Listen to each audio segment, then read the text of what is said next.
and welcome to this episode of Round Robin. I'm your host, Robin McCormick, with the City of Hampton's Communications and Marketing Department. And today we're going to talk about the flu. And I know it's not a fun topic, but there's time to deal with it, and there's some things you can do either to prevent it or to limit the spread. My guest today is Dr. Bill Berg. Welcome, Dr. Berg. Thank you. It's good to be here. And I'm going to tell you, this scared me. I mean, really, you sent me some materials to read in advance, and I thought, holy cow, I tend to think of the flu as a bad cold, but it can be much worse than that for an awful lot of people. It certainly can. A lot of people think it's just a nuisance disease, something to put up with, but it can be a killer. On the average, 36,000 people die every year, and if you don't die, you could end up in the hospital. On the average, 200,000 people are hospitalized. 200,000. Now, is this just old people and young people, or would this be, a little more across the board than that? It's mostly young people, age 5 and under, especially under age 2, over age 65, pregnant women, and anyone who has a serious underlying disease, such as heart disease or diabetes. Mm-hmm. So although we're recommending that everyone get the flu shot from age 6 months on, there are some high-risk groups who are more likely to get a serious case of it and even end up in the hospital. Wow, okay. Now, is it too late now? I mean, I know the city we did our flu shots 2 months ago, and unfortunately I missed that date. Because I had a lot of meetings and couldn't go downstairs. But a lot of people have had flu shots, but a whole bunch of folks haven't. It's not too late at all. There's a bit of a widespread belief that if you haven't gotten your flu shot by December, it's too late. That's not so at all. On the average, flu peaks in February, which is next month. That's what I thought too. But it's actually moving in a little early this year, isn't it? It's coming in a little bit early, but it's really ramping up now for Hampton Roads. The western part of the state and the northern part of the state have been seeing increased number of cases. Now it's hitting up. The 7% of hospital or of doctor's visits in Hampton Roads now are for the flu. The baseline is 2%. The national average is 5%. We're at 7%, and that's going to go up in the next few weeks. And we know it's going to go up because you've seen it in other parts of the state. The situation in Charlottesville, Roanoke area is pretty serious, right? Exactly, and I noticed today Boston has declared an emergency because they've got so much flu. Wow. Okay, now let me talk about the flu shot. Many people are afraid of it. I have a good friend who swears that she gave her child the flu shot and it caused the child to get sick. Okay, well, the flu shot is the best thing to prevent getting the flu, and I urge everyone to go out and get it. There are a lot of reasons why people say, well, they don't want to get it, and one of them is what you just said, that people say, oh, I got the flu shot and I got the flu. That's not so. The flu vaccine has dead virus in it, which stimulates your immune system and make antibodies that fight off the flu virus. So you can't get it. Why do people think they do? Well, it takes about 2 weeks for the flu shot to work. So if you got exposed to... Because your body has to build up those antibodies itself, right? Exactly. You've got to stimulate. It takes a little time for the bone marrow to start working and cranking out the antibodies. So if you were exposed to the flu about the same time you got the flu shot, it's a little bit late. The flu shot's not going to help. The other explanation is that there are lots of other viruses, such as rhinoviruses that cause colds, that can give an illness similar to the flu shot, or to the flu rather, but the flu shot doesn't protect against that. Right. So it's not so. So you have a certain chance of coming down with a cold any day, and some of those days are going to be 2 days after you got your flu shot, and doesn't mean they're related. That's right. There is one flu vaccine that uses a live virus, and that's the flu mist, which is the nasal vaccine that gets squirted up your nose. But that's a very weak flu virus. It's specially adapted, so it can only grow in the nose. That's so interesting. Yeah. I didn't realize that. Yeah, it can't survive down in the lung. So if you get the nasal spray, you may have a little runny nose for a few days, but that's about it. So first of all, no, you cannot get the flu from the vaccine. The other reason that people give is they say, well, it doesn't work. And there's a germ of truth to that. It doesn't entirely prevent you from getting the flu. Exactly. But one way to think of it is that instead of dying from the flu, you're in the hospital. Or instead of being in the hospital, you're homesick in bed.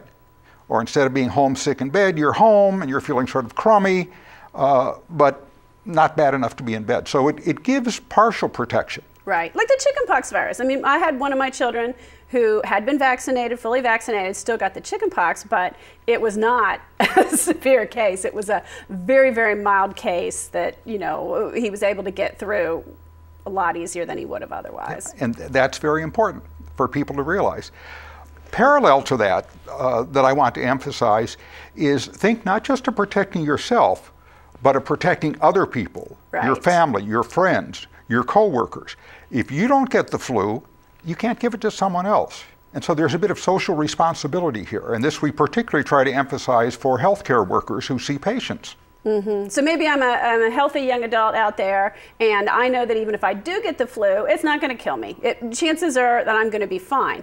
But I may be in contact with my parents who are a little more susceptible, or my children, or my friends' children, or I might be reading to kids at the mayor's book club, and I have a responsibility not to pass those infections along. Absolutely.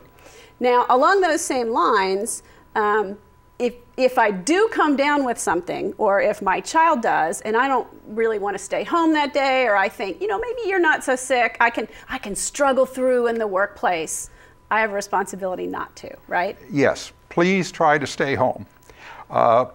First of all, you're not going to be as productive as you think you're going to be.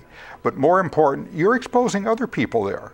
And so what we'd like people to do is stay home until they no longer have an elevated temperature for 24 hours, and that's without taking any sort of fever-reducing medicine. Ah, so if I'm on Advil or Tylenol or something, that doesn't count? It doesn't because it's count. affecting my temperature. Okay. Yes. That's hard. You know, I think in our culture, we are so used to slogging through and showing up for work. It was true in the Daily Press when I worked there. It's true in the city. It's like, well, if I don't come in, no one will do this. And it'll be there when I get back. Or they can't function without me. I have to go in. That's a very common belief. But put it in perspective. The world will go on without you. And if you get there, you may infect other people. Right. And then what's it going to be like in that work environment? If 4 other people go home sick because I passed along a virus, then I have to do all their jobs too. So the self-interest, I'm trying to look for reasons that people can say, I have to do this for myself. I'll tell you what scared me. I read through the list of materials you sent, and I called my doctor and I went and got a flu shot yesterday, because it was not just what you said was, I believe, a couple of days of fever and aches and pains and a sudden onset, right? But what trapped me was 2 weeks of utter exhaustion. I was like, that's too big a risk. I can risk staying home for 2 days. I can't have 2 weeks of exhaustion and being unproductive and not being able to function. That is what scared me. That's one of the cardinal features of flu as distinguished from a cold. It tends to come on very quickly and it just wipes people out. Another thing, though, when we're talking about this, though, this is another reason for getting a shot. There are a lot of people who, if they don't work, they don't get paid. Right, right. A lot of people in the construction trades, for example. So it's in their economic interests to not get sick, and the flu shot is certainly one way to do that. Now, how can I obviously I called my doctor, it's right across the street from City Hall, walked over yesterday and did it. But if I don't have a regular doctor, or if I can't take off work during the day to get a shot, you know, what are some opportunities to do that? Well, the Hampton Health Department offers flu shots on a walk-in basis, 8 to 11:30 in the morning and 1 to 3:30. They're $30, but we take Medicare and most insurance, and again, it's a walk-in basis. You just come in and get it. It's not crowded. You don't have to plan. You can just show up. That's exactly. Kind of nice. The other thing that's new in recent years is... let me just add, because I think a lot of people don't know where you're located. Like when the hospital was there, it made sense, but now tell us how to find you. We are at 3130 Victoria Boulevard, which means we're right between the Hampton Road Transit bus barn and the new Hunter Andrews School. Right. So that's us. We've been there forever, and we're still there, but between the bus barn and Hunter Andrews School, that's where we are. The other thing that's come up in recent years is that all of the major pharmacies are offering flu shots, and this really makes it much more convenient. Yeah, because it can be weekends or evenings, and again, you usually don't have to have an appointment. And it's convenient, and I think it's made more people do it. I mean, certainly, I got mine yesterday. I waited briefly in the office, got my flu shot, walked out. My arm was maybe a little tender. See, is it tender now? Not so much. It's already gone. So I do want to encourage people. It's not a big, scary thing. It's not. And most people don't have any reaction, or they have, like you, a little bit of tenderness that goes away in a day or two, and that's it. Serious reactions are extremely rare. In fact, if you don't get the flu shot, you have to balance the odds. A very rare serious reaction versus getting the flu, which could put you in the hospital or kill you. And the chances of getting the flu, being killed, are higher than the chances of an extremely rare reaction to it. So I encourage everyone to get the flu shot. Or the nasal mist. Right, and the nasal mist is actually limited. You can't give it to the very young or the very old, right? Right. Well, not very old, excuse me. There's a cutoff there that Yes. is way before I consider very old. Yes, most people would object to being considered very old at that age. But the age range is 2 years to 49 years, and you basically have to be healthy and not pregnant.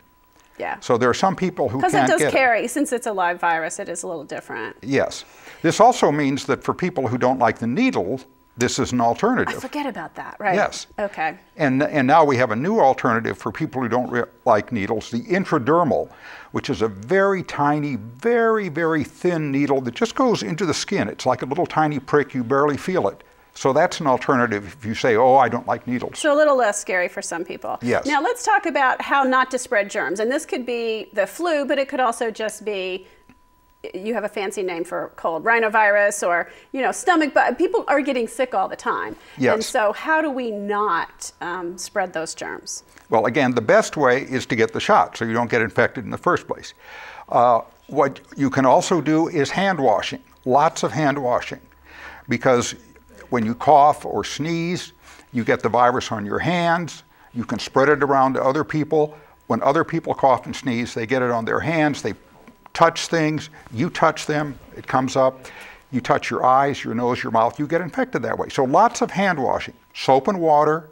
The alcohol hand sanitizers are very good, and certainly they're much more convenient. Right. A couple of tips about that. They should have at least 60% alcohol in them. And your hands have to be grossly clean. If there's dirt on it, yes. If you've got dirty hands, you have to wash because the alcohol is not going to go through the dirt there. But if your hands look clean, then the alcohol is fine. Okay, all right. Other ways to do it, as you said, if you're sick, stay home. Or if there's a lot of flu and you can, avoid the crowds so you're not likely to get exposed there. Right. That's hard for people who work in a place where they come in contact with a lot of people, of course. If you're going to be exposed if you are a teacher or a waiter or waitress. I mean, any time you have to be really careful. Yes. If you have to cough or sneeze, do it into a Kleenex and then discard it right away. It's better than using a handkerchief, because the handkerchief you stick back into the pocket and then you get it on your hands. A handkerchief isn't bad if you just have an allergic reaction. Right. You want to be good to the earth and not use a million Kleenexes. But for a virus situation, you want to get rid of those germs. Yes. Cough or sneeze into it and discard it and then wash your hands or use the alcohol hand cleaner.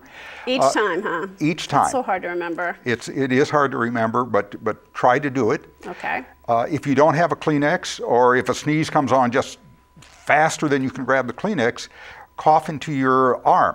So lift your arm up like this and into it rather than out into the air. I saw that once described as a Dracula or a vampire move, for kids. That was one way to remember it. Just feel like you're throwing your cape over and coughing in. Yeah, that's a very easy way for kids to remember it. Any other tips? What else am I not asking you? Well, let's see. We've covered the vaccine, which is the most important. We've covered hand hygiene, washing or using alcohol swabs. We've covered how to cough or sneeze using a Kleenex and then discarding it or into your arm. And then staying home if you're sick so you don't enter. And I will say the same thing you said about the protocol for staying home. I got an email from the Hampton school system earlier this week, and they're seeing increased cases of flu, and they reminded parents that is the rule. You do not bring your child back to school until he or she has been fever-free for 24 hours. Yes, and that's another reason for getting the flu shot. It's not just the schools. I got a call yesterday from Centera Careplex. They're seeing lots and lots of cases, and they want to know what's happening. And all I could tell them is that our time has come. We are seeing more and more cases, and it's going to increase. There's going to be more and more influenza in Hampton Roads and in Hampton. Okay. Well, thank you. I appreciate your coming by and sharing all these tips. And I hope you heed the warning. I know Dr. Berg scared me yesterday. I went out and got my flu shot. Don't forget, it's not too late. And if you do come down with it, please stay home. Don't spread the virus. And use those tips about hand washing and Kleenex and coughing, and try to be careful and not share your disease with others, particularly those who might be a little more susceptible to serious side effects. Thank you for watching.